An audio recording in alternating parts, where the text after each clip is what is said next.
So hello guys and welcome to my channel. तो आज हम जानेंगे force and Newton's laws of motion. तो इसके लिए सबसे पहले तो ये जानने की ज़रूरत है कि व्हाट इज़ फोर्स। तो सिंपली कहें, अ पुश और pull acting upon any body that produces some acceleration और deceleration to the object. अब जानता हूँ इसको पढ़कर दिमाग की बत्ती तो जली नहीं होगी, तो सबसे पहले ये जानते हैं रियल लाइफ एग्जाम्पल से।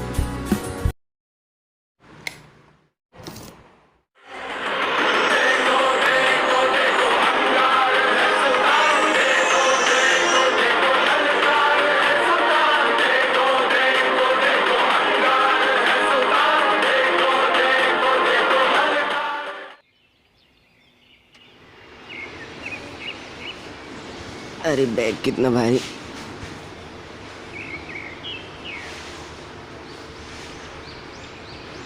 मम्मी मैं स्कूल जा रहा हूँ। हाँ तो कौन सा एहसान कर रहा है, दिन भर मोबाइल ही तो देखते रहता है जा।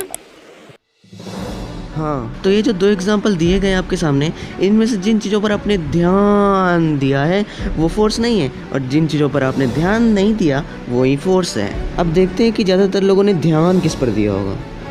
तो इस क्लिप में ज़्यादातर लोगों ने इस टीवी पर चलने वाली मूवी पर ध्यान दिया होगा, जबकि उन्हें ध्यान देना चाहिए था इस पर। तो अब आप लोग ये समझो कि कैसे उस दो क्लिप्स ने हमें फोर्स की डेफिनेशन बताई।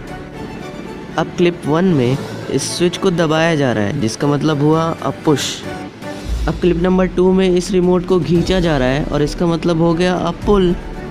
अब डेफिनेशन ऑफ फोर्स के मुताबिक अ पुश और pull acting upon any object, तो ऑब्जेक्ट हो गए वो स्विच और वो रिमोट। अब आगे की डेफिनेशन थी कि that produces some acceleration to the object. अब जैसे ही हमने उस स्विच को दबाया, उस स्विच ने आगे की ओर एक्सेलरेशन लगाई और ऑन हो गया, और जैसे ही हमने उस रिमोट को खींचा तो उस रिमोट ने पीछे की ओर एक्सेलरेशन लगाई और हमारे साथ पीछे चला गया। अब आपने फोर्स तो समझ लिया, अब बारी आती है समझने की न्यूटन्स लॉज ऑफ मोशन। तो बेसिकली न्यूटन के 3 लॉज होते हैं, और उसमें से फर्स्ट लॉ ये कहता है कि अगर आपके सामने कोई ऑब्जेक्ट है और वो रुका हुआ है, तो वो तब तक रुका रहेगा जब तक कि कोई एक्सटर्नल फोर्स यानी बाहरी फोर्स उस पर एक्ट ना करे, और अगर कोई ऑब्जेक्ट मूवमेंट में है तो वो तब तक मूव करता रहेगा जब तक कि कोई एक्सटर्नल फोर्स उस पर एक्ट ना करे। और इसी न्यूटन के फर्स्ट लॉ को लॉ ऑफ इनर्शिया भी कहा जा सकता है, और इसे आप रोजमर्रा की जिंदगी में महसूस करते हैं जब आप बसों और कारों में धक्का खा रहे होते हैं। अब चलिए इस चीज को एक एग्जांपल समझते हैं। मान लीजिए कि एक बस है और उसके अंदर आप हैं। हाँ, जानता हूँ थोड़ी ड्राइंग अच्छी नहीं बनी, पर कोई बात नहीं। अब बस रुकी हुई है तो आप रुके हुए हैं, लेकिन जैसे ही वो बस चलना शुरू करती है आप थोड़े पीछे हो जाते हैं। क्यों? क्योंकि उस वक्त आप रेस्ट पर थे जब बस ने चलना शुरू किया, और इसे ही कहते हैं इनर्शिया ऑफ रेस्ट। अब ऐसा ही सेम कुछ होता है जब वो बस चल रही होती है और अचानक से रुक जाती है, तो आप थोड़े आगे बढ़ जाते हैं क्योंकि आप बस के साथ मोशन में होते हैं, और इसे ही कहते हैं इनर्शिया ऑफ मोशन। अब इस पूरे यूनिवर्स में जितना ज़्यादा भारी ऑब्जेक्ट होगा उसके पास उतना ही ज़्यादा इनर्शिया होगा, जिसे हिलाना और भी ज़्यादा मुश्किल होगा। अब आगे बढ़ते हैं और बात करते हैं न्यूटन के सेकंड लॉ की, जो कि ये कहता है कि अगर कोई ऑब्जेक्ट मूवमेंट में है यानी उसके पास कोई एक्सेलरेशन है, तो वो 2 वेरिएबल्स पर डिपेंड करता है। एक उस ऑब्जेक्ट पर कितना फोर्स लगाया जा रहा है, और एक उसका मास। अब जो एक्सेलरेशन होता है वो डायरेक्टली प्रोपोर्शनल होता है फोर्स के, और इन्वर्सली प्रोपोर्शनल होता है उसके मास के।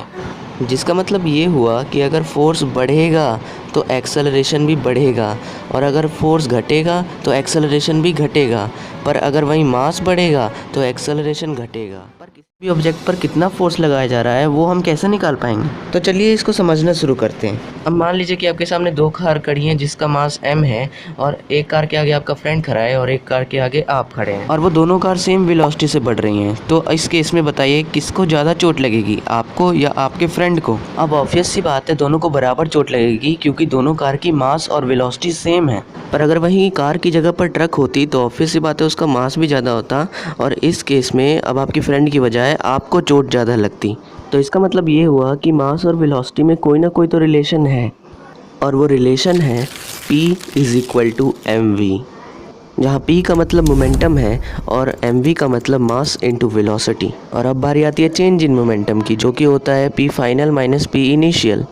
अब ये है उस ऑब्जेक्ट का इनिशियल मोमेंटम mu, और जैसे ही हमने उसके ऊपर एक फोर्स लगाई तो ये हो गया उसका फाइनल मोमेंटम mv। तो final momentum minus initial momentum, और यही तो है चेंज ऑफ मोमेंटम। और वहीं फोर्स बराबर होता है rate of change of momentum के, मतलब mv minus mu upon t। तो यहाँ से मास कॉमन आ जाएगा और बन जाएगा v minus u upon t, जो कि होता है एक्सेलरेशन का फॉर्मूला। तो अब मैं यहाँ v minus you upon T की जगह पर a लिख सकता हूँ, और ये निकल गया गई हमारी फोर्स की वैल्यू F = ma। तो अब आगे बढ़ते हैं और बात करते हैं न्यूटन के थर्ड लॉ ऑफ मोशन की। तो न्यूटन का थर्ड लॉ ये कहता है कि for every action there is equal and opposite reaction. तो मान लीजिए कि आपके सामने एक ट्रक है और वो अचानक से दीवार से टकरा गई, तो जितना फोर्स उस ट्रक ने उस दीवार के ऊपर लगाया उतना ही फोर्स उस दीवार ने ट्रक के ऊपर लगाया। और यही तो है न्यूटन का थर्ड लॉ, जो कि ये कहता है for every action there is equal and opposite reaction. तो अब बारी आती है समझने की कंजर्वेशन ऑफ मोमेंटम, जो कि हमारा लास्ट टॉपिक है। तो सबसे पहले जानते हैं कंजर्वेशन ऑफ मोमेंटम का फॉर्मूला, जो कि होता है m1v1 plus m2v2 is equal to m2u2 plus m1u1। अब ऐसे तो समझ में आया नहीं होगा, तो चलिए इस फॉर्मूले को डिराइव करते हैं। तो डेरिवेशन के लिए हम सबसे पहले कंसिडर करेंगे न्यूटन का थर्ड लॉ, जो कि कहता है for every action there is equal and opposite reaction. तो अगर उस ट्रक ने फोर्स लगाया होगा F1, तो दीवार ने भी अपोजिट डायरेक्शन में सेम फोर्स लगाया होगा। और यहाँ पर माइनस साइन इसलिए है क्योंकि दीवार की डायरेक्शन और ट्रक की डायरेक्शन अलग अलग है। अब F इज इक्वल टू होता है ma, तो मैं यहाँ पर भी F is equal to ma कर देता हूँ। अब एक्सेलरेशन का फॉर्मूला होता है v minus you upon T, तो मैं एक्सेलरेशन की जगह पर भी v minus you upon T कर देता हूँ। अब यहाँ से टी कट जाएगा और अब हम ब्रैकेट को तोड़ेंगे, तो ब्रैकेट को तोड़ने के ऊपर आंसर आएगा हमारा ये। अब माइनस m1u1 को हम उस तरफ भेजेंगे और माइनस m2v2 को हम इस तरफ भेजेंगे, तो हो जाएगा ये। और इस तरह से हमने कंजर्वेशन ऑफ मोमेंटम का फॉर्मूला डेरिवेशन सक्सेसफुल कर लिया है। तो यार आज के लिए वीडियो में बस इतना ही। और अगर आप लोग चाहते हो कि मैं फ़िज़िक्स के क्वेश्चन पर न्यूमेरिकल्स भी लाऊं, तो यार नीचे कमेंट में बताना, मैं ज़रूर लाऊंगा न्यूमेरिकल्स। और हाँ, सब्सक्राइब कर लेना चैनल को, तो इसी तरह की वीडियो आपको देखने को मिलेगी। और हाँ, we will meet in the next video.